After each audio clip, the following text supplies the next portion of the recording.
اول رمضان نايت في بورسعيد. يا ترى هنقضي الليله الرمضانيه النهارده فين في بورسعيد المزاريطه.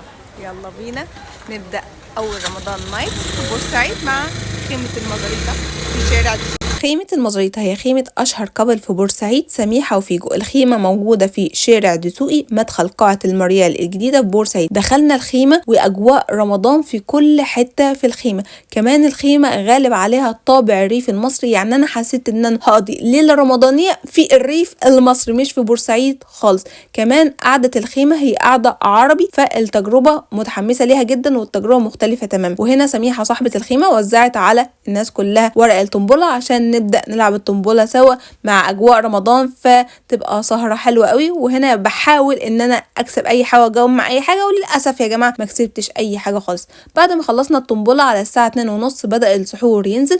هم عندهم تنوع في السحور، عندهم وجبات وعندهم حاجات فرضانية. أنا طلبت وجبة اسمها بوجي وطمطم، تمنها 120 جنيه، تكفي فردين. فيها 2 طبق فول، 2 بيض، 2 قرص طعمية، طبق بطاطس كبير، ترشي وعيش. الكمية بتاعت الأكل كمية كويسة مقابل السعر. وهنا يا جماعة أنا بحب الفول جدا، فالفول بالسمنة كان طعمه حلو قوي، والبطاطس برضو كانت نازلة سخنة. خلصنا السحور وقعدنا شويه وكان الجو بصراحه حلو قوي، الجو مش ساقع خالص. كمان انت بتدفع ثمن السحور وثمن الكرسي في السحور عندهم ب20 جنيه. وقبل ما نروح ما كانش ينفع ما نتصورش في الاجواء الرمضانيه في خيمه المزاريطه في رمضان.